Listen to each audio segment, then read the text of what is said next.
Parang hindi po kayo, masaya. Naalala ko na, parang hindi kayo. Nakita ko si Pastor Lance. Parang hindi kayo masaya. Hello? Morning, masaya po ba ang bawat isa? Amen. Amen. So, sa umaga pong ito, patuloy tayo na pag-usapan, kung para kanino ba tayo bumabangon? Para kanino po ba kayo bumabangon, mga kapatid? Ha?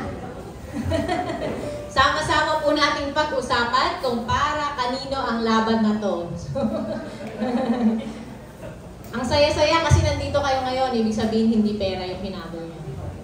Amen? Aba, parang hindi totoo yung nasabi ko. Parang pag pinagsisisihan nyo na pala. So, patuloy pa rin po tayo sa ating series ng God's Blueprint for Financial Breakthrough. At sa mga nakaraang linggo, nakita natin kung ano yung magandang plano ng Diyos pagdating sa ating finances. Tama po ba? Naunawaan po ba natin sa mga nagdaang linggo? So, ang tanong po, gaya ng tanong ni Pastor Gabi nung last time, may nabago na po ba? Meron na? Yung iba, hindi pa. Hindi pa? So, sagarin na natin, para naman meron na talagang mabago. Ano po? Amen. Amen. So, ang pera po, magpahanggang sa ngayon, mga kapatid, hanggang sa ngayon, ang money, yan po ay number 1 source ng stress. Sa buong mundo, sa Pilipinas, sa Amerika, actually sa Amerika, alam ko, narinig ko na to na ito ay one of the reasons kung bakit nagkakaroon ng divorce. Actually, it is top 2. After infidelity, yung pangangalo niya or cheating, pangalawang reason ng paghihiwalay po doon ay pera. Pera. At sa Pilipinas, sabi ko nga, ito po, pag research niyo po, it is the primary cause of stress. Pera. So, nai-stress po ang tao pag pinag-usapan natin yung pera. May nakita akong meme sa Facebook, pero hindi ko siya nakuha. Nagmamakaawa yung lalaki dun sa kanyang sahod. Sabi niya, pwede ba mag-stay ka kahit 2 araw lang? So, mag-stay ka sa buhay ko kahit 2 araw lang. Sumagot yung pera niya, yung sahod niya. Pasensya na, napadaan lang talaga ako. Yan ang nangyayari sa sahod natin or sa kinikita natin. Madalas napapadaan lang. Ang bilis-bilis na nawawala kasi naka-allotted na yun kung saan-saan man yung mga expenses natin sa buhay. At dahil po sa financial stress ng mga tao, yung concern ng tao sa pera, magugulat ka sa paglaki or sa pagdami ng mga loaning companies. Talaga nag-boom sila. Kasi ninyo sa Pilipinas, napakaraming Bombay. Tama ba? Oo. Bakit? Kasi alam nila yung kakapusan ng mga Pilipino sa pera. Noong nasa palengke po ako, nagtitinda kami doon. Halos araw-araw, may nagpupunta sa akin na Bombay doon sa pwesto ko sa palengke sa Balang. Ang ganda ng problema niya. Nagmamakaawa siya sa akin, pwede ba pautangin kita? Di ba napakasarap ng problema nila? Sana ganun din yung problema natin, Pwede ba mangutang ka sa akin? Kahit 5,000 lang, papautangin kita. Sabi niya sa akin ganyan. Araw-araw po yun, binabalik-balikan ako ng Bombay kasi hindi ako nangungutang. Ayokong kumuha sa kanya. So, namumroblema siya sa akin kasi hindi ako kumukuha ng pera sa kanya. Nag-boom yung kanilang negosyo dahil po sa kakulangan ng tao sa pera. Totoo bang kakulangan ng pera yung ating problema? Totoo pala na iyon ang dahilan kung bakit sumasigana itong mga negosyo na to. Alam nyo, nung nilikha ng Diyos ang tao, hindi po ito yung disenyo niya para sa atin. Do you believe that? Nilikha tayo ng Diyos for productivity. Nilikha tayo ng Diyos para maging fruitful ang bawat isa sa atin. Pero, nung pumasok ang kasalanan sa ating buhay, nung pumasok si Satan at tinukso yung tao, yung plano ng Diyos for fruitfulness and productivity na alter, na bago, na twist yung plano ng Diyos, yung disenyo ng Diyos. Nagkaroon ng pagkakamali. sa naging disenyo ng Diyos dahil sa kasalanan, sa pagpasok ng kasalanan. At alam nyo ba, isa sa ninakaw ng kaaway, sabi nga ng Bible, John 10:10, na parito ang magnanakaw upang magnakaw, pumatay, at magwasak. Isa sa sinira niya sa disenyo ng Diyos ay ang ating management skills. Kaya nga, ang daming namang problema pagdating sa pagbabudget ng pera. Kasi management skill yun eh, na sinira ng kaaway. Winasak ng kaaway yan para hindi tayo maging fruitful at productive. At isang bagay pa na ninakaw ng kaaway sa atin mula nung pumasok yung kasalanan, isang importanteng bagay na dapat natin matutunan. Yung confidence natin sa Lord na wala. Naniniwala po ba kayo doon? Yung confidence mo sa Diyos na wala. That is why yung mga tao, nagkakaroon na sila ng question sa Lord. Lord, ano bang plano mo? Talaga bang maganda yung kahihinat na nito? Panginoon, ano bang hinaharap meron ako kung magtitiwala ako sa iyo, kung mananampalataya ako sa iyo? That is godly confidence na inalis ng kaaway sa atin. Nung nilikha ng Diyos ang tao, nakaprepare na lahat ng kanyang pangangailangan. Tama po ba? Yung 5 days ng creation, para yon sa resources, para mabuhay ang tao. So, ibig sabihin, bago ka pa dapat maparito, wala ka nang problemahin sa pera kung hindi nagkasala ang tao. Kasi nakalaan na kung ano yung resources mo. Pero dahil sa nangyari, yan, pinaghihirapan natin ngayon yung ating pang-araw-araw na pamumuhay. So, nais po ng Diyos na sa araw na ito, itama yung kanyang disenyo. Ibalik sa original yung kanyang disenyo. Kayo po ba? Gusto niyo po ba? Amen. Sinong ayaw na managana? Taas ang kamay. Wala, ano? Pwede po bang tumawa yung mga walang pera? Natawa! Oy, totoo yung tawa nyo. Totoo yung tawa nyo. Ngayon ko lang kayo nakitang tumawa ng totoo. Joke lang. Tumawa yung mga walang pera, natawa talaga sila, no? Gusto kong ibalik ng Diyos ngayong umaga yung atin pong original design. At sa araw na ito, gusto tayong turuan ng Diyos ng isang bagay. Basahin niyo nga po. Trust God even when. Let us all know the secret to trusting God even when. Let us pray. Father, we thank you, Lord. Salamat po, Panginoon, dahil Ikaw ay mabuti sa lahat. Ikaw ay sagana sa lahat, O Diyos. Dakila ng pangalan, Panginoon. Pinupuri ka namin, iluluwalhati, Lord God. We ask for your Holy Spirit to touch the hearts of these people, Panginoon. Move powerfully, Panginoon, effectively, Panginoon, sa buhay ng bawat isa. I pray na yung mga salita mo ay makaabot, Panginoon, hindi lang sa aming pandinig, kundi magkaroon ng pagbabago sa aming pamumuhay at sa aming pananaw ng Diyos. Ikaw po mapapurihan, ikaw po madakila sa aming kalagitnaan sa pangalan ni Jesus. Amen. So let us trust God even when. Even when. Sabi po sa Aklat ng Awit 37 verse 25, I have been young and now I'm old. Ito po ay si David, ano po, sa kanyang realization sa buhay, nakita niya na mula pa nung kanyang pagkabata hanggang sa kanyang pagtanda, ano po sabi niya?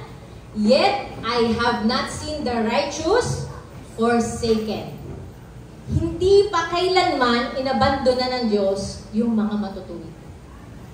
Nakita niya sa buhay niya, no? Na-realize niya sa buhay niya, ano bang panahon, ano bang pangyayari, kailanman hindi tinalikuran ng Diyos yung mga matutuwid. And, or his children begging for bread. Yung mga matutuwid na yan, hindi pinabayaan ng Diyos o yung anak nila ni minsan hindi na malimos ng pagkain. So ito yung katotohanan na nakita ni David sa kanyang buhay. But this verse doesn't guarantee na hindi na tayo dadaan sa pagsubok sa ating finances. Naniniwala po ba kayo doon? Wala tayong garantiya na hindi natin pagdadaanan yung mga pagsubok po na yan. But it is an assurance that the Lord is with you sa pagdaan mo sa lahat na pagsubok sa buhay. Ibig sabihin, kung nahihirapan ka, kapatid, sa sitwasyon na to, kasama mo ang Diyos. He has not forsaken you. Kung sagana ang buhay mo sa sitwasyon na to, kasama mo ang Diyos. He has not forsaken you. Okay? Maraming importanteng event sa buhay natin kung saan dapat nating matutunan na magtiwala at ipagkatiwala sa Panginoon. Okay? Handa na po ba kayong malaman kung ano yung mga seasons ng buhay na dapat nating ipagkatiwala sa Panginoon? Amen? Sige po, number 1, we must trust God even when, basahin nga po natin, it is difficult. We must trust God even when it is difficult. Kahit mahirap ang sitwasyon, kahit mahirap yung nangyayari, kahit mahirap yung nararanasan mo, nararamdaman mo, magtiwala ka sa Panginoon. Meron tayong mga financial difficulties sa buhay. Ano po? Tama po ba na mahirap para sa atin yung mga living expenses natin? Hindi naman pala, Pastor. Okay naman pala. Yung pang-araw-araw nating pamumuhay, ano? Meron tayong struggle dyan sa pag-budget natin. Ano po? Tama po ba? Sa utang. Sino po dito yung nakaranas umutang? Nakaranas para hindi ganong halata. Sino mo nakaranas umutang? Oo, nakaranas kami ng utang. Ayan. Ano pa? Emergency. Mga emergency cases sa buhay po natin. Ano? Yan, kasama yan sa nagiging financial struggle po natin. Kapag biglaang may nagkasakit, may na-hospital, talagang natutuliro tayo sa mga ganyang pagkakataon. And even our future or yung future ng mga anak natin. Bilang mga magulang, parang kahit baby pa lang anak mo, inaalala mo na yung college niya. Inaalala mo na yung babaunin niya. Inaalala mo na yung gagasusin mo pag pumasok siya sa med school. So, kakapanganak mo pa lang, yun na yung naaalala mo, naiisip-isip mo. So, keeping up with daily expenses, ano po, mga kapatid, madalas po, na ang mga tao laging nasa survival mode. May 500 siyang sahod, 300 yung kakainin, magbabaon pa yung anak, mamamasahe pa papuntang trabaho. So, laging survival. Yun nangyayari sa atin. Walang extra. Pagdating po sa kinikita natin.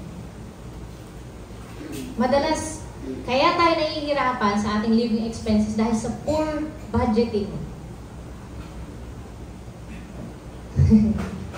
Magkano po yung kilo ng baboy ngayon? 450. 450. Imagine kung 5 o 6 kayo sa pamilya, 1 kilo yung baboy, nakakainin nyo, may gulay pa, ang sahod mo 550, 100 na lang matitira. Ang hirap mag-budget. Na-experience po namin dati, no, nung una-una kaming mag-asawa na nabubuhay. Parang Stone Age na. Nang una-unang mga taon ng pamumuhay namin bilang mag-asawa. Binibigyan niya po ako ng budget weekly. 1,500. Yan po yung budget namin weekly. Ang anak pa lang po namin si Sean. Oh, laki, di ba? Pero sa lahat-lahat na po yun. Sa lahat-lahat na po yun. Tapos, lagi akong, ilang buwan, okay naman, nagpapatuloy naman. Pero lilipas yung ilang buwan ulit, umiiyak ako sa kanya, kulang! Kulang yung 1,500, ang taasan ng ganito, ang taasan ng ganyan. Madadagdagan niya, magiging 2,000 yun. Pero kahit anong taas, hindi sumasapa. Naisip ko, sino bang may mali? Yung budget ko ba? O yung pagbabudget ko? May mga panahon sa buhay natin na kahit gaano kalaki yung ibigay sa ating pera, kulang. Tama po ba? Kasi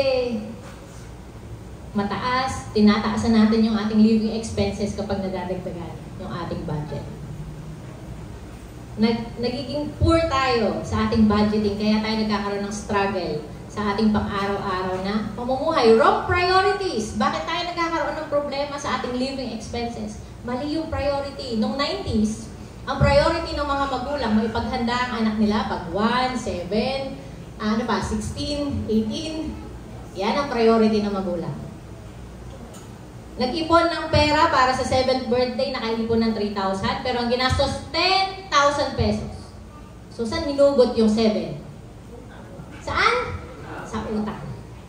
Dahil sa maling priority, nangutang ng 7,000, ngayon, yung 500 pesos na sahod sa isang araw, nababawasan pa, natatapisan pa ng pambayad dun sa inutang na panghanda.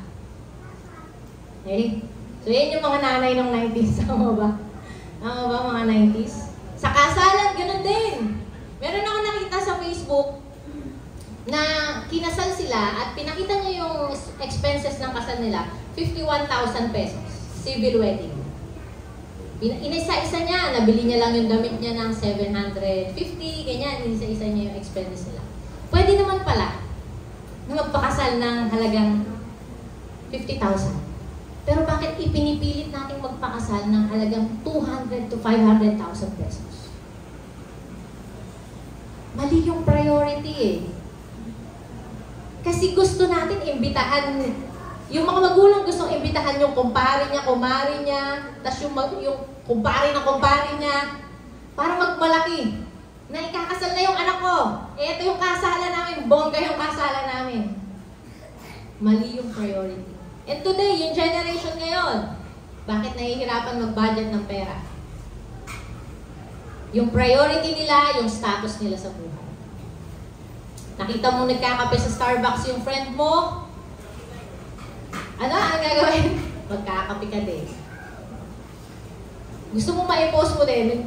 Gayahin na lang natin yung iba, nanghihiram lang sila sa table ng kape.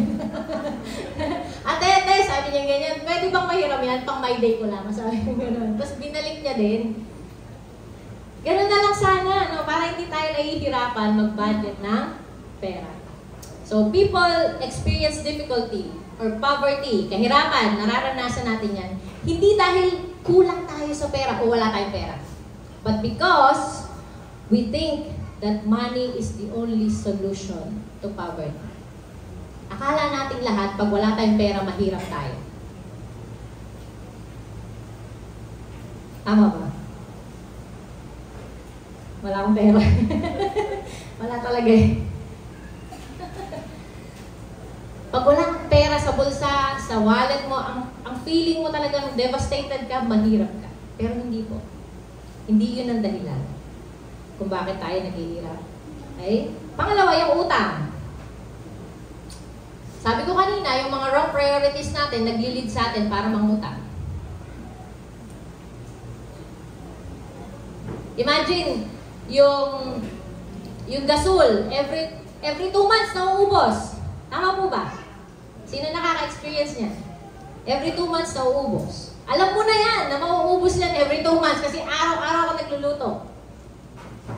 But then, hindi ka nagtabi para doon. 20 pesos isang araw, 600 a month, 1,200 in 2 months. Meron ka 1,200. Pero hindi ka nagtabi ng 20 kada araw.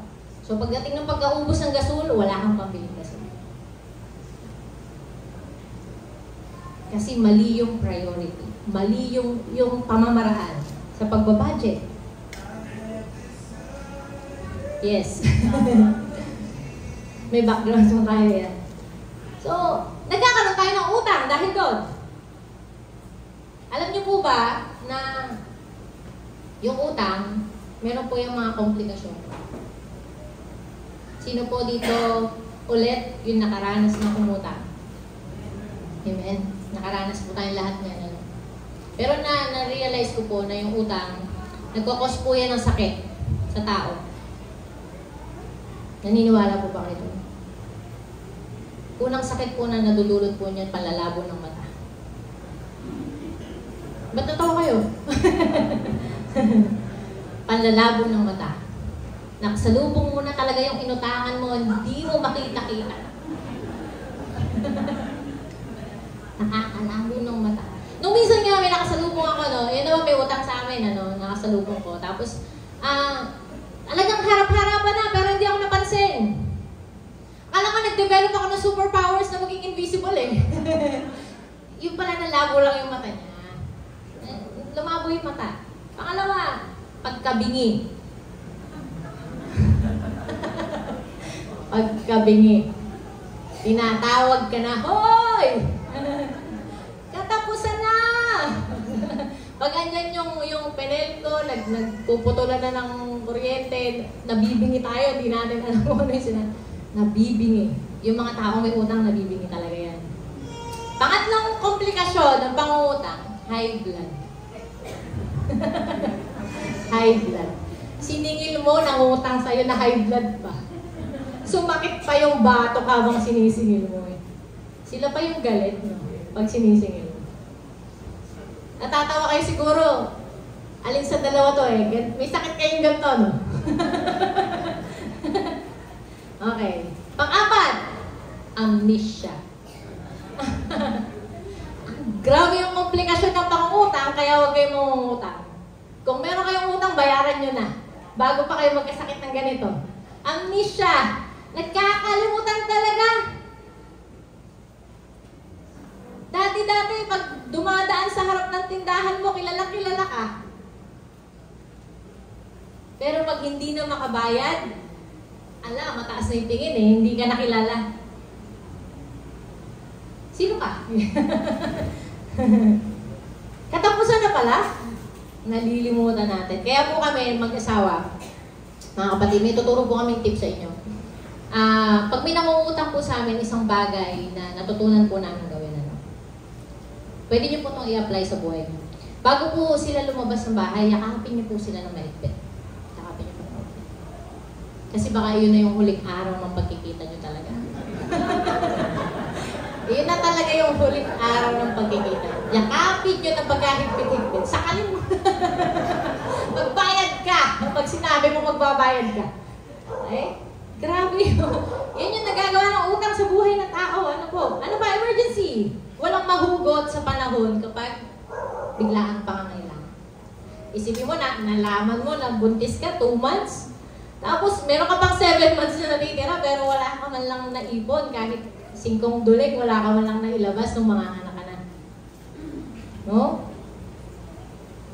Kaya nga, kailangan nating maging matalino, no, sa mga ginagawa natin. Naalala ko po, nung ako po'y buntis kay Sean, ang trabaho po kasi ni Ace natin, namamasada. Yan, namamasada. Si Sean talaga yung bida lagi. Lagi pong bida yung panganay namin anak. So, namamasada po si Ace noon, tapos extra po, naglilinis din siya sa babuyan. So, meron siyang income kay Papa na parang 4,000 yun kada buwan. Tapos sa pamamasada niya po, dahil nung nagbuntis ako, nagkaroon po siya ng piggy bank. May baboy po siya na ipunan ng pera. At araw-araw nilalagyan niya po yun mula nung nalaman namin na ako nga po'y buntis. At nung panahon po na mga anak na ako, imbis na gastusin niya po yun, ginawa po namin, bago pa lang yung 10 peso coin nun no? Yun ang iniipon niya. Yung ginawa po niya, kinilo niya yung 100 pesos na tigta 10 pesos. So sabi niya, Papa, tignan mo, ito yung timbang ng 100 pesos, sana tigsa 10. Sabi niya, timbangin natin yung piggy bank ko. So tinimbang namin yung piggy bank, umabot po ng 4,000 pesos. Tapos kasama ko yung dollar na pinadala ni Pastor dati sa amin. So, sabi niya, Papa, ganito na lang. Isasala ko sa iyo yung aking piggy bank. Diba? Para hindi na namin ito mabuksan. Sabi niya ganyan. Tapos, babayaran kita. Pag nabayaran kita, balik mo sa akin yung piggy bank. Nakabayad po kami. Nabalik po sa akin yung piggy bank. But still, ang sinasabi ko po sa inyo, kapag panahon, na alam nyo, yun, yung future, makanganak ka, pag-ipunan po natin para pagdating ng time na yun, meron tayong huhugutin. Tama po ba? Hindi naman kailangan, sobrang laki kung talagang yun lang ang kaya ng budget, at least marunong tayo na magtabi para sa sitwasyon na yun. At isang bagay na natutunan din namin, gusto ko din i-share sa inyo. Para ayaw nyo tuloy maniwala sa i-share ko sa inyo. Pagdating po sa emergency, natutuwa po ako, natutunan ko to sa kanya. Nung panahon po na magpapatayo po kami ng bahay. Meron po siyang rule sa kanyang sarili bago siya mag-start ng pag-ipon, ng pantayo ng bahay, or ng kahit na ano pa man. Kailangan meron muna akong natabi. Halimbawa, 200,000. Yung 200,000 na yun, pag natabi ko yun, 0 pa lang yung katumbas nun. Sabihin, for emergency namin yun.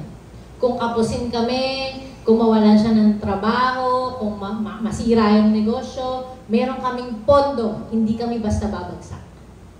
Naunawaan niyo po ako? 50,000 yung kaya mong ipunin para doon. Let's say, 50,000. Pag nakaipon ka ng 50,000, wala ka pa rin gagastusin. 0 pa lang ang katumbas mo. And then, doon ka pa lang mag-i-start na mag-ipon para sa pampatayo mo ng bahay, pambili mo ng sasakyan. Okay? Natutunan po namin that once saved, always saved. Hindi lang po yun sa kaluluwa pala nag-a-apply. Kapag sinave mo, dapat nakasave yun. Huwag mong gagalawin. Pambili ko ng gasol, nahugot na yung savings na yun. Sabi ko nga kanina, yung living expenses, alam mo na yun eh. Alam mo na may kuryente kang babayaran monthly, alam mo na every 2 months merong gasol. So, dapat yun na ipoprovide mo na.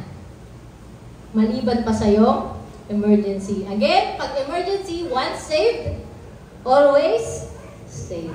Itabi natin yun para doon. Okay? And your future. Dapat po nagsisave din tayo para sa ating future. Meron po ba kayong savings for the future? Tumawa nga po yung mga walang pera. Okay. Pag walang pera, ang bilis yung mag-react eh. Okay? Kailangan po meron tayong savings for the future. Kahit na sabihin natin malayo pa, paunti-unti, mag-save tayo para doon. Kasi hindi natin alam eh kung anong, tulad nun, sino bang mag-aakala nung kakaroon ng pandemic? Kung wala po tayong na-save, ay, babagsak tayo, tutunganga tayo, tutulala tayo. So, kailangan nating mag-save para sa ating future. Kasi yung mga financial difficulties po na yan, kapag hindi po natin yan pinaghandaan, ang tanging idudulot lang po niyan sa atin ay worry. Araw-araw kang mag-aalala dahil wala kang paghahanda sa mga bagay na yan. At yung reason kung bakit po tayo nag-aalala, gusto ko pong ikwento sa inyo itong bagay na ito. Meron tayong 2 territories sa buhay. Okay? Meron tayong 2 territories sa buhay natin. Yung unang territory, isang lugar kung saan meron kang control. At yung pangalawang territory, isang lugar na out of your control. At sa pagitan ng 2 territories na yun, naglagay ang Diyos ng warning, no trespassing. Huwag kang pumasok. Huwag mong pasukin. Okay? Between those territories, merong warning, thin line lang yun. Manipis na fence lang yung warning na yun. No trespassing. Pero ang problema, kaya tayo nag-aalala, dahil pilit natin pinapasok yung lugar na hindi abot ng ating kontrol. Nabalitaan mong may lindol sa iba't ibang lugar. May control ba tayo sa lindol? Wala. Nag-aalala ka, baka lumindol sa amin, ganyan. Wala tayong control sa lindol. Kung darating yun, darating yun. Saan tayo may control? Sa paghahanda. Sa sakuna. Tama po ba? So kung pinaghahandaan mo yung sakuna, bakit ka ba mag-aalala? Ang Diyos ang may control sa lindol, ikaw ang may control sa paghahanda. Huwag mong pasukin yung territory na hindi para sa'yo. Okay? Huwag mong pasukin yung territory na hindi para sa'yo. Knowing na kahit naman dun sa territory kung saan mayroon kang control, andun pa rin yung biyaya ng Diyos para magampanan mo yung bahagi. Pinagpapala ka pa rin ng Diyos kahit sa labas ng territory na ayaw ng Diyos na pasukin. So, gampanan natin yung ating tungkulin. Okay? Remember, hindi mo lang po sa uncontrolled situations mararanasan yung pagpapala ng Diyos. Huwag mo nang subukin. Pilit nating sinusubukin. Although, hindi ko po nilalabag yung rule of faith. No, hindi ko po nilalabag yung rule of faith. Pero, ang ibig ko sabihin, kapag hindi mo kontrolado ang sitwasyon, huwag kang pumasok doon. Amen? Huwag kang pumasok doon. So, how do we overcome our worries? Para po sa mga bagay na nasa ating control, kailangan po nating maghanda. Manganganak ka, in 9 months, paghandaan mo yung panganganak mo. Tama po ba? Paghandaan mo. Yung bills, monthly, meron tayong electric bill, meron tayong bill sa gasol, meron tayong mga due date. Lahat tayo meron yan. Meron kang binabayarang Netflix, meron kang binabayarang internet. Sinubscribe mo lahat yan, so paghandaan mo yung pangbayad mo dyan. Tama ba? Hindi pwedeng lakasan lang ng loob yung pag-subscribe. Tapos magpe-pray ka, Lord, bahala ka na. Hindi po. Kung hindi mo kayang bayaran yung subscription mo, i-end mo yun. Please lang, i-end mo. Para hindi na yun makadagdag sa alalahanin mo sa buhay. Okay? For the things you can control, you prepare. Yung education, paghandaan po natin yan. Nanganak ka na ng 3, so dapat paghandaan mo yung edukasyon nila. Talagang alam mo na araw-araw magbabaon yan sa school. Alam mo na araw-araw mamamasahe yan. So paghandaan natin. Para hindi natin kung saan-saan hinuhugot. Yung puhunan natin sa negosyo, nahugot na natin ng nahugot, nawala na yung source natin ng income. Kasi doon natin kinukuha lahat. Wala tayong ipon. Mali yung budgeting natin. And even our salvation. Yung kamatayan, hindi natin yan control. Pero yung kaligtasan, meron kang desisyon. Magdesisyon ka na tanggapin si Kristo sa buhay mo. Amen? So, hanggat naririnig mo pa yung mensahe ng Diyos, magdesisyon ka na tanggapin si Kristo sa buhay mo. Ano ba yung antidote natin sa worries na yan?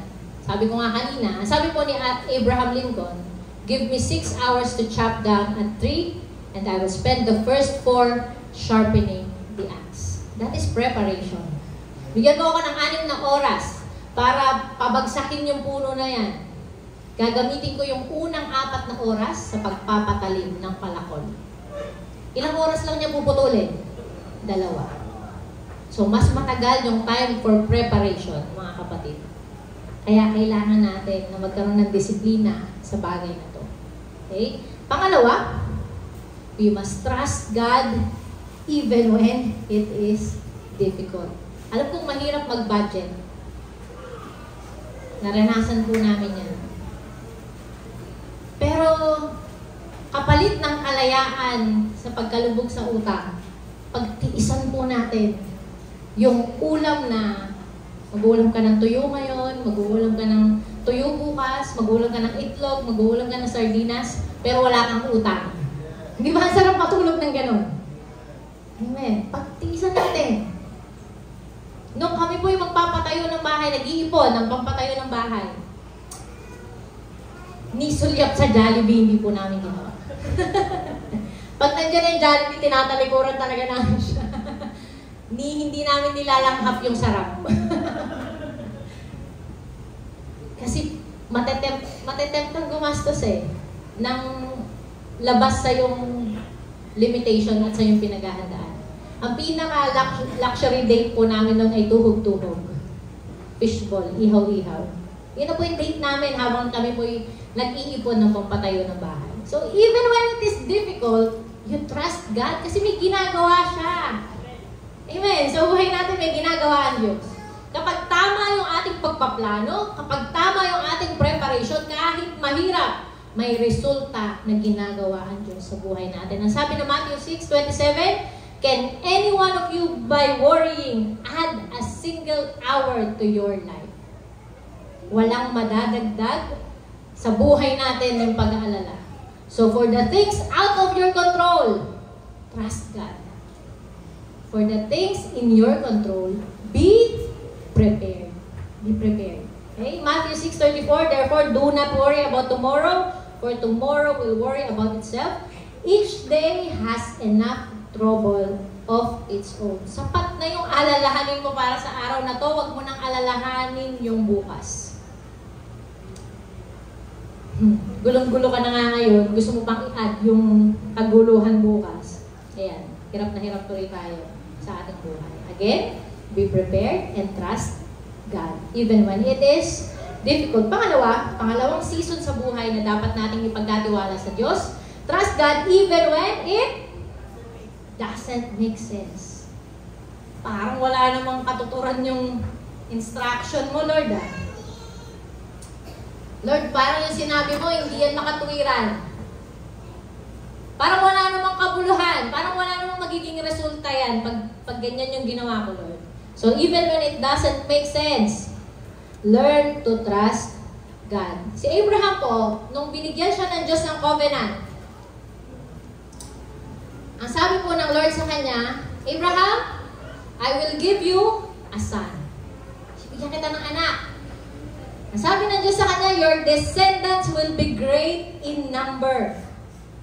Sindami ng bituin sa langit, sindami ng buhangin sa dagat. So, ang sagot ni Abraham, at the age of 75, bibigyan mo ako ng anak? Makatwiran ba yun, Lord? Sino po dito 75? Si Mama yung 75. Sa lalaki, wala pa, no? Wala pa. 75, Lord, bibigyan mo ako ng anak? Yung asawa ko, 60. Sino po dito 60 na babae? Wala pa din? Mga bata pa pala. Pwede pang magkaanak tong mga to.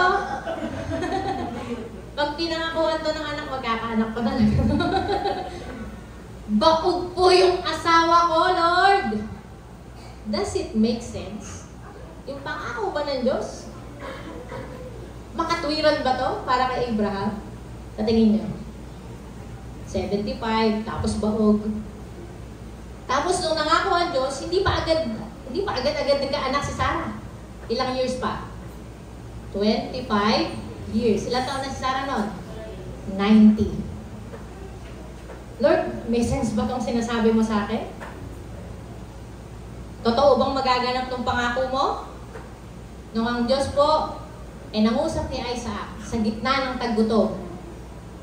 Ang sabi ng Diyos, stay in Gerar. Diyan ka lang. Huwag kang aalis dyan. Huwag kang aalis sa Gerar. Plant your seeds there. Diyan ka magtanim kung saan may tagtuyot at may taggutom. Ang sabi ni Isaac, why not in Egypt? Sagana doon, Lord. Ba't hindi na lang ako doon magpunta? Maraming pagkain doon. Mabubusog ako. At yung aking pamilya, yung aking mga alipin. In this dry land talaga, Lord, magtatanim ako? Does it make sense? May sense ba yung sinabi ng Lord kay Abraham sa palagay niyo? Ay, kay Isaac? Magtanim. Sino farmer dito? Wala. Businessman kasi nga pala tayo. Businessman. Sino businessman dito? Taas ang kamay. Magtatayo po ba kayo ng tindahan sa disyerto? Ha? Hindi po. Sabi ng Lord, magtayo ka sa disyerto. Magtinda ka ng yelo. Yelo sa disyerto. Hindi, ng pulburon, sabi ng sa disyerto, magtinda ka daw ng pulburon. Lord, does it make sense? Disyerto, magtatayo kang tindahan? Nandito ako sa kasulok-sulukan ng subdivision. Lord, magtatayo ba ako ng tindahan dito? Parang hindi naman makatuwiran yung sinasabi mo. Nung tinawag ng Diyos yung kanyang unang disciple, ang sabi niya kay Peter, Simon, put out into deep water. Tara, Simon, punta tayo sa laot. Sa dagat. Laot ba yung gitna? Laot ba yun? Laot. Pampang yung dulo na okay. Laot, punta tayo sa laot. Pumalakot tayo, sabi ni Jesus kay Simon. And then, ihagis mo doon ang iyong lambat. Si Peter, At this time of the day, Lord, tanghali na po. Lord, hello? Tanghali na. Says who? Carpenter? Sabi ni Peter, no? Isang karpintero? Sino nagsabi kay Peter na isang mangingisda na itapon ng kanyang lambat? Isang carpentero. Does it make sense? Sa palagay niyo, yung instruction ng Lord, parang hindi tumutugma sa sitwasyon. Hindi makatuwiran, hindi makatotohanan. Parang walang magiging resulta. At yan ang kadalasang kalaban ng ating pagtitiwala sa Diyos. Yung common sense. Lord, common sense lang, oh. Tanghali na, yung isda nasa ilalim na. Hindi mo na sila matatagpuan. Lord, common sense. Dry nga yung lupa eh. Bakit ko tatamnan? May taggutom nga eh. May tagtuyot nga eh. Bakit ko tatamnan? Lord, common sense lang, oh. 75 na ako. Paano pa ako magkakaanak? Yung craving natin for reason, yan ang dahilan kung bakit nawawala yung ating tiwala sa Panginoon. Kasi gustong-gusto mo, linawin ng Lord sa'yo yung kanyang instruction. Kapag hindi malinaw, ayaw natin. Ayaw natin magtiwala. Marami tayong trust issues sa buhay natin. Nautangan tayo, nalabo yung mata na nangutang sa atin, nabingi ng utang sa atin. So, meron tayong trust issues. Na-scam tayo, ang dami nating trust issues. At even sa Diyos, nakikipag-battle tayo for reasoning. Totoo bang magaganap yung pangako mo sa akin, Panginoon? Totoo bang ibibigay mo sa akin yung needs ko kapag nagtiwala ako sa iyo? Gusto natin yung stability. Yan yung kalaban ng ating faith and trust sa Panginoon. Kasi gusto natin meron tayong control sa lahat ng bagay. Sino po dito sobrang OC? Control. Gusto niya kontrolado niya yung lahat. Kapag nawala sa control, nag-aalala, natetense. Nagpapawis ng malapot. Sobrang OC. Kapag hindi niya natansya, sobrang tindi ng pag-aalala. But life doesn't work that way. Hindi pwedeng palaging kontrolado natin ang sitwasyon. Sabi ko nga kanina, merong territory beyond our reach. At ang Diyos lang yung may hawak ng territory na yun. Amen. Ang Diyos lang ang may hawak ng territory na yun. Tingnan niyo po yung buhay ni Job. Kahit po si Job hindi niya maunawaan kung anong ginawa ng Diyos. Mula sa pagiging sagana, mayaman, kilala na sa kanyang kayamanan, sa kanyang status sa buhay. Ano nangyari sa kanya? Nagkasakit, namatay yung kanyang mga anak, nawala lahat ng kanyang kayamanan sa isang iglap. Lord, ano itong nangyayari sa buhay ko? Hindi na ganito yung usapan natin Iniwan sa kanya yung kanyang asawa at sinabi ng kanyang asawa, sumpain mo na yung Diyos mo. Iniwan sa kanya yung kanyang mga kaibigan na akala niya makikinig sa kanyang problema. Pero nakipagtalo sa kanya. Baka naman kasi nagkasala ka. Baka naman kasi ganito yung kasama yung mga ginawa mo, kaya nangyayari sa buhay. Hindi niya alam yung dahilan kung bakit nangyayari sa kanya yung nangyayari sa kanya. Pero isang bagay lang ang totoo.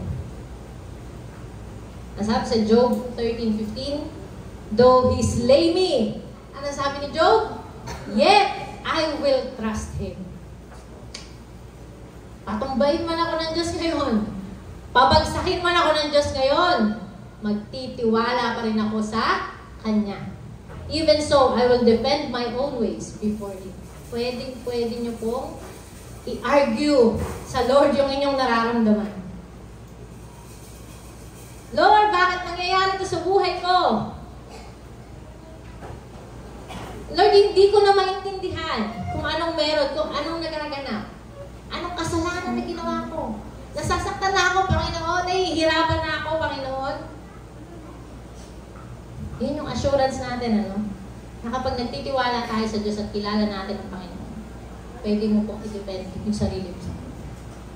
Bilang mga anak, di ba yung anak natin, kapag ka nasasaktan sila, sinasabi nila yung damdamin nila sa atin.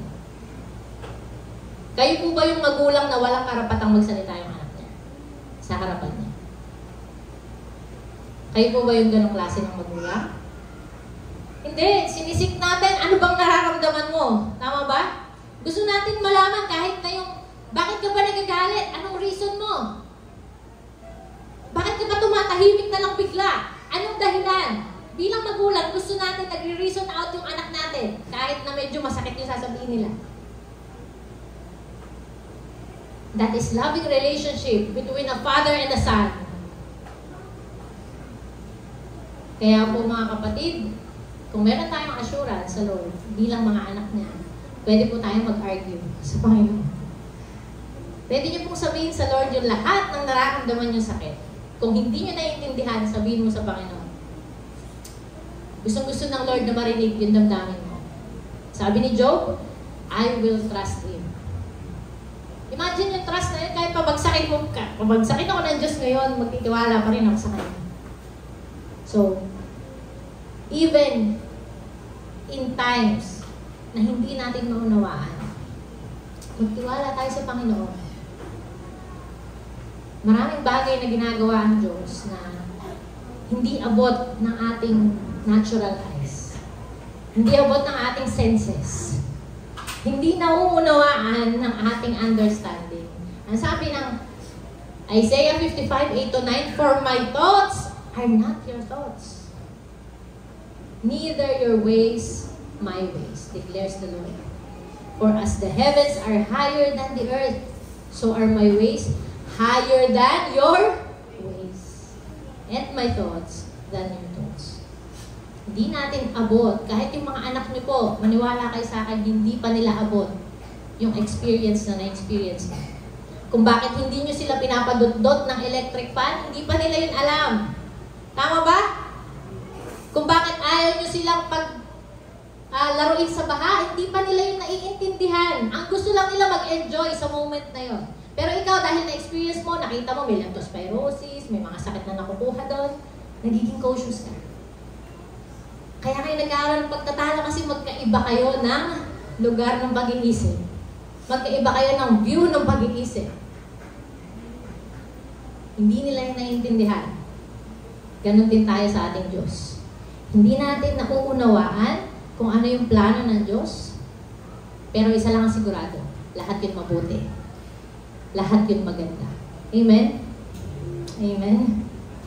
Kita mo yung pangako ng Diyos kay Abraham, Lord, Abraham, bibigyan kita ng anak, and your descendants will be sindami ng bituin sa langit, sindami ng buhangin sa dagat. Pero hindi pinakita ng Diyos kay Abraham yung proseso papunta doon. Kasi kung nakita ni Abraham yung process, malamang umurong na siya. Magkakaanak ka pa pala kay Hagar, magkakaroon ka pa pala ng ganito. Uurong ka pag nakita mo yung process. Kaya nga pinapakita sa atin ng Lord ngayon, yung result. And we must trust Him during the process. Kahit hindi natin naiintindihan. Amen? Magtiwala tayo sa Diyos. Number 3, last. Trust God even when all is well. Trust God even when all is well. At dito po, ito isang nakakalungkot na katotohanan na akala natin na maraming Kristiyanong bumibitaw sa panahon ng difficulty. Pero ang totoo, maraming mananampalatayang bumibitaw sa Diyos sa panahong maayos na ang kanilang kalagayan. So I want to remind each of us na sa panahong maayos ang lahat sa atin, patuloy tayong magtiwala sa ating Panginoon. Meron po akong papakilala sa inyo ng isang couple. Sila po ay kilala sa bilang power duo, power couple. Ano po? Itong couple po na to, meron po silang negosyo. Nagnenegosyo po sila.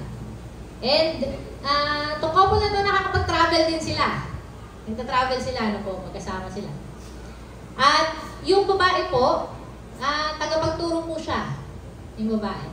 So, nagtuturo siya sa mga leaders, sa mga cell groups, nagtuturo po siya sa mga small groups, nagtuturo yung babae. And yung lalaki is also a servant and disciple of the Lord. Excited na ba kayo makilala sila? Excited na ba kayo? Ha? Parang hindi naman eh. Kala nyo kasi ako yung papakilala ko eh. Kala nyo kasi papakilala ko Ace and Aya, no? Hindi, kilala nyo na ako eh. Romans 16, 3-4. Greet Priscilla and Aquila, my co-workers in Christ Jesus. They risked their lives for me. Not only I, but all the churches of the Gentiles are grateful to them. Not only I, but all the churches of the Gentiles are grateful to them. Ito po si Priscilla at si Aquila. Again, sila po yung tinatawag na power couple. Sila po ay tent makers by trade. Ano po, mga businessmen.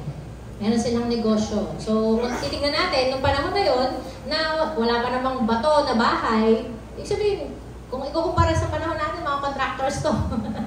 Taga-tayo to ng tent, ng mga tolda, na tinitirhan o pinagtitipunan ng mga tao. So, malago yung negosyo. Tama ba? At kasama po nila si Pablo sa kanilang negosyo, sa paggawa ng tent. Okay? So, sila din po ay nagta-travel. Sabi ko kanina, nagta-travel sila alongside Pablo or Paul. Nagta-travel po sila para po mag-mission. Para po ipahayag ang mabuting balita sa iba't ibang mga lugar. Okay? They host house churches. Nag-host po sila ng mga house church. At ito pong si Priscilla, nakilala po siya bilang tagapagturo kung saan inayos niya o ipinakita niya kay Apollos kung sino ba talaga si Jesus. Okay? Narinig niya si Apollos na nangangaral at then tinawag niya, Apollos, tara, ituturo ko sa iyo yung katotohanan patungkol kay Jesus. Tuturo ko sa iyo ng malinaw kung sino ba talaga si Jesus na ipinapangaral. So, tagapagturo. Ano po? And itong couple po na to, nakilala sila for their hospitality, diligence, and faith. A couple who risked their lives para kay Pablo at para sa mga churches. Kung titignan natin yung buhay nila sa Ghana, tama ba? Pwede namang magbigay na lang ng 10% sa church or sobrahan na lang sa 10% para yun na yung kanilang service sa Lord.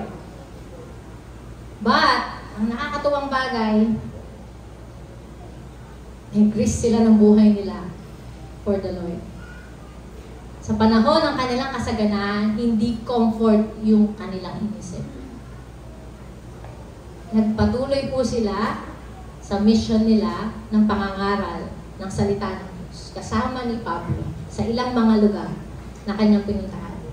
So, even though everything was well for them, still, patuloy silang nagtitiwala sa ginagawa ng Diyos sa buhay nila.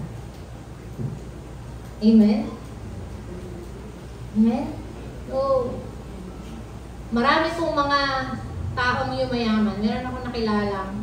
Sa tagal ko po sa church, meron na po akong kinalakihang church dun sa Sabal. Meron akong kilala doon na bata pa ako, sobrang matalino siya. Talagang nag-excel siya sa maraming bagay na ginagawa niya. Nung minsan po, siya ay nagkaroon ng trabaho. Siyempre, lahat yun, pinagpe-pray niya sa Lord. Naglilingkod siya sa Panginoon. Nung siya po ay nagkaroon ng trabaho, napunta po siya sa abroad. And then, yumaman siya doon, na-promote siya doon dahil sa talino niya. Mula po nung nag-abroad siya, nawala na po siya sa Panginoon. Nalimutan niya na yung church, nalimutan niya na yung maraming bagay, at nalimutan niya na yung kanyang pananampalataya. Tinalikuran niya na yung Diyos na nag-bless sa kanya ng lahat ng blessing na tinanggap niya. And that is the trap of life. para sa atin. Pride of life. Marami pong nahuhulog dyan. At sana hindi tayo kasama doon, mga kapatid. Na kapag dininig na ng Diyos ang ating panalangin, ang dami ko nang nakita na ganyan. Sa cell group, umiiyak, nahihirapan, talagang walang-wala. Ipagpe-pray mo weekly, pinagpe-pray mo. Umabot ng buwan, pinagpe-pray mo. Pag nagkaroon na ng trabaho, pasensya na po, busy po ako, hindi ko po magagampanan yan. Pinag-pray naman yung trabaho. Nilapit sa Lord yung trabaho na yon. Ipag-pray po natin yung negosyo ko kasi parang medyo ano po ngayon mahina po. Pinag-pray yung negosyo. Linggo-linggo, pinagpe-pray. Pine-prayer request pa sa church. Nung lumago yung negosyo, nakalimot. Nawala na. Hindi mo na makita. Kasi po, pinagpapala ako ng Lord. So, busy-busy mo ako ngayon. Hindi niyo na po ako matatagpuan sa church.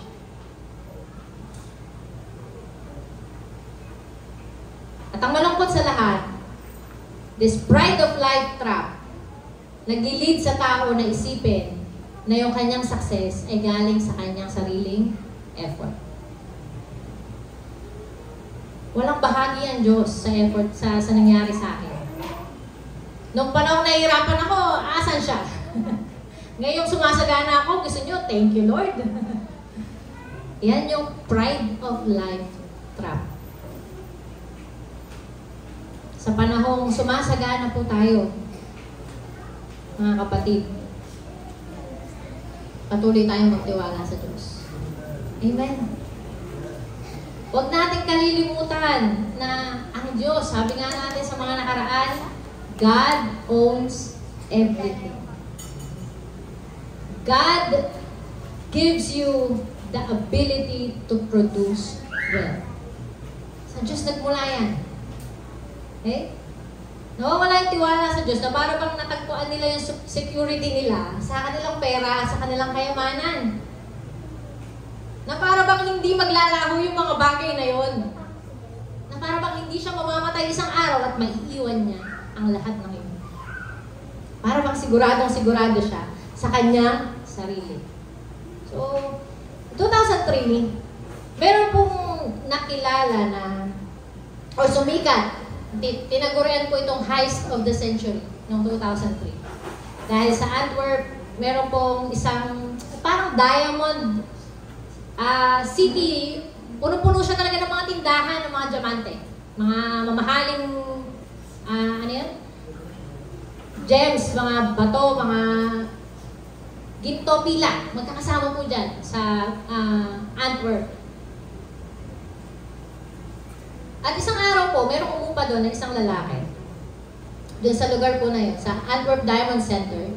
Ang pangalan niya po ay Leonardo, nababasa niyo po ba? Maliit pala. Leonardo Notarbartolo. Nag-rent po siya ng office doon sa Antwerp Diamond Center. Pero hindi po siya nagnakaw kaagad. No?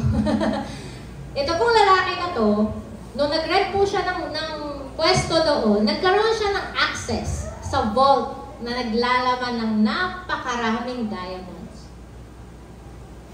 Okay? At yung vault po na yon, mga dalawang floor, underground, yung kinalalagyan. Pero dahil sabi ko nga nag-rent siya, nagkaroon siya ng access to. And for 2 years, ang tindi ng preparation, ha?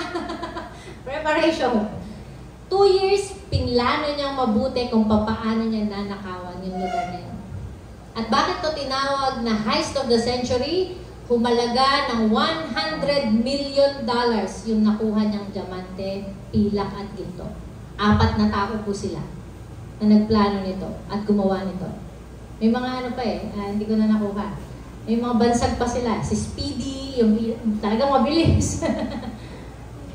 So, $100 million na halaga ng diamante yung kanila pong nakuha. Alam niyo po ba na yung vault na yon ay merong security system na napaka-imposible sa ating pag-iisip na manakawan. Meron po yung mga infrared na kapag ka merong dumaan doon, tutunog, mag-alarm. Yung password po ng vault na yun, sabi po doon, halos 100,000 combinations yung dapat mong pagdaanan bago mo mahulaan yung password na yun. So, madali po ba o mahirap? Mahirap! Pero for 2 years, pinlano niya at nagawa niya, na-crack niya yung security system. Tama ba? Isang araw lang na-crack niya. Nagawa niya yung kanyang dapat gawin. Alam niyo yung $100 million, that is 5,308,97,700 pesos. Sa panahon po natin ngayon. Sabihin na natin 2,003 yun. 40 pesos yung dollars. 40 pesos na lang. No? Ilan yun? 4 trillion pesos. Nawala sa isang iglap. Nawala sa isang iglap. 4 trillion pesos. Meron po ba kayong kayamanan sa buhay ninyo na pinagkakaingat-ingatan? Tinatabi nyo sa isang vault na merong security system. Meron po ba? Nag-isipan nga natin, meron po ba? Meron akong kwento. Malapit na akong matapos. Ito po ay isang sunog na kanin. Alam niyo po ba yung kwento ng sunog na kanin na yan? No Friday lang po yan nangyari.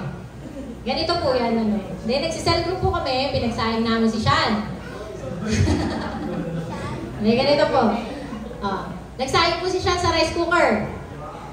Ang nangyari po, nahilaw yung kanin niya. Then, umalis na kami kasi dumating po si Tao. Hi, Tao.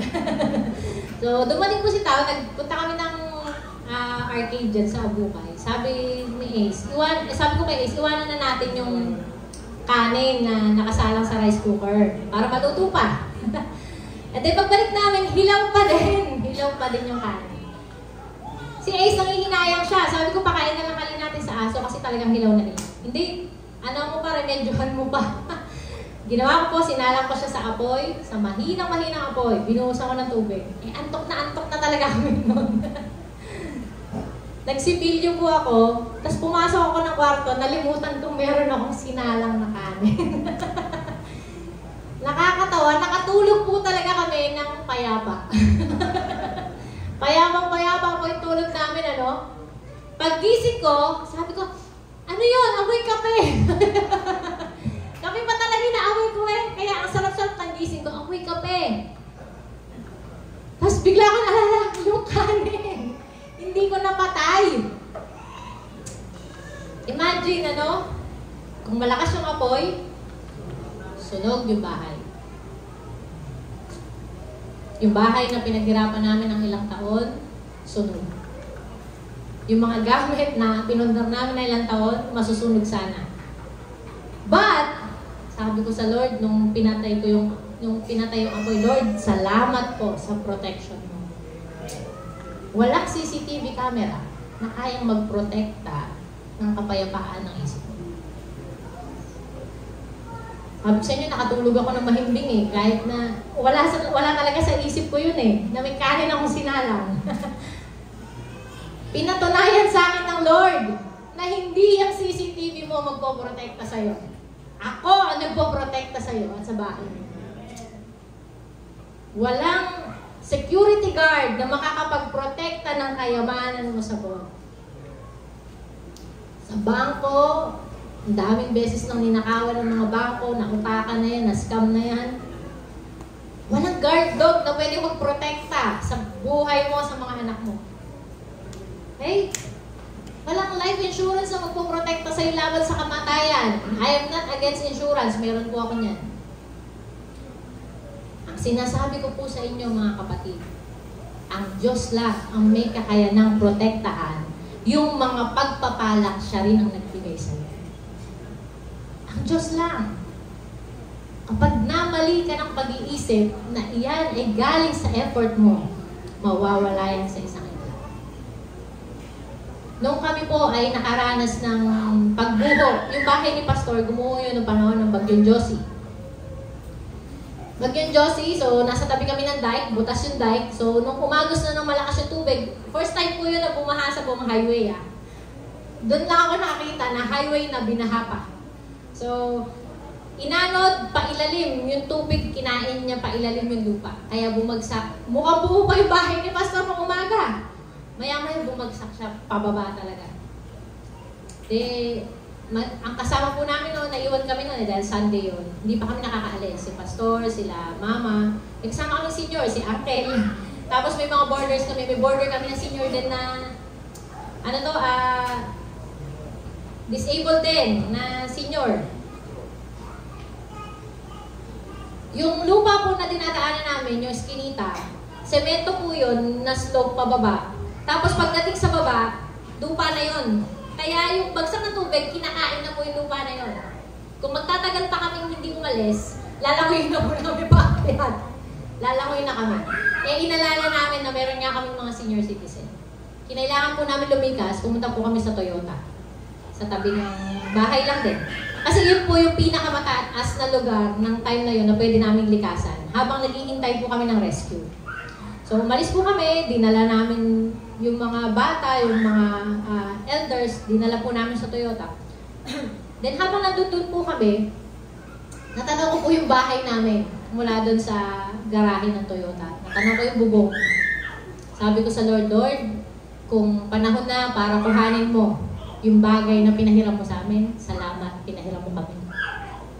Wala akong pag-aalalang naranasan nung time na yun. Talagang sabi ko, Lord, kung kukunin mo po, salamat dahil pinahiram mo kami. But still, umabot na yung gabi, nakatayo pa rin yung bahay namin. Nakatindig pa rin siya. Si Ace nanguha po ng gamit, kinuha niya lang po mga damit para lang may pamalit kami habang wala kami sa bahay. Sabi niya, siguro, naiisip niya daw tanggalin yung TV. Kasi para mailigtas siya. Baka bumaha, malaking TV. Pero sabi niya, nung nakauwi na kami, buti na lang hindi ko ito tinanggal. Wala namang saysay eh. Natanggalin niya, para lang meron siyang entertainment. Mag-aalala siya na baka mabasa yung mga kung ano-ano sa bahay. Ang Lord, ang ating kapayapaan sa lahat. Ang Lord yung protection natin ng lahat ng meron tayo. Remember? Kaya nga, kahit na maganda na yung sitwasyon ng buhay mo, huwag mong kalilimutang magtiwala sa Panginoon. It is by the power of the Holy Spirit dwelling in you na meron kang kapayapaan sa buhay. Sa pamamagitan ng kagalakan ng Diyos that you have joy unspeakable. Hindi yan sa mga security system na binabayaran natin ng mahal para protektahan tayo. Mawawala ang lahat ng bagay. Pero ang Diyos, siya lang yung mananatili. At siya lang yung may kakayanan na protektahan tayo laban sa mga disaster na inaalala natin, sa mga worries natin. Okay? Ang Diyos ang magpoprotekta ng bagay na binigay niya sa'yo. Kapag binigay ng Diyos sa'yo, walang aagaw sa'yo. Amen? Because with God, your cup runs over.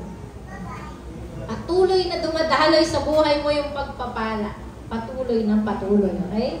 Yung blessing na yan mag-overtake sa buhay mo habang ikaw ay nagtitiwala sa Panginoon. Ang sabi ng Proverbs 3:9-10, honor the Lord with your wealth and with the first fruits of all your produce.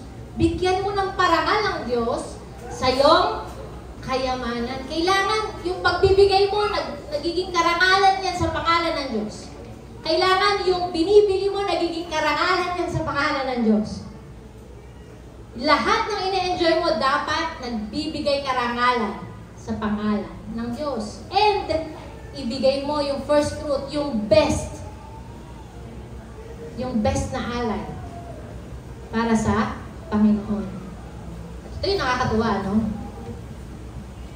Sabi nga natin kanina, wala pang righteous na inabandonan ng Diyos. Then, ano sabi ng verse 10? Basahin nga po natin. Then your barns will be filled with plenty, and your vats will be bursting with wine. Ikaw yung sa lahat ng nagbibigay, sumasagana. Hindi nawawalan, sumasagana, napapalitan. Yung iyong sisidlan, hindi matutuyuan. When you honor the Lord with your wealth. Pero kung sasarilinin mo yan, magiging sakit ka dyan, iisipin mo na yan ay galing sa iyong sariling lakas at sa iyong sariling pamumuhunan, mauubos ang lahat ng yan sa isang higla. Okay? So when God increases your wealth, you must also increase your faith. Kailangan natin na mag-increase ng faith kapag pinayayaman tayo ng Diyos. Hindi tayo dapat umalis sa Panginoon kapag pinayayaman niya na tayo. Sasabihin natin, kasi kukuhanan lang naman ako ng pera ng mga yun. Sisingilin lang nila ako pag linggo, may sobre silang blue. Hindi po, ano? Kapag pinayayaman ka ng Lord, you increase your faith. And then you will see na ang pinagmumulan ng lahat ng yan ay ang Panginoon. Kapag nag-increase yung faith natin, mag-i-increase yung ating tiwala sa Diyos. Then we will be able to withstand circumstances in life. Pwede po ba tayong tumayo? At i-declare po natin itong mga bagay na.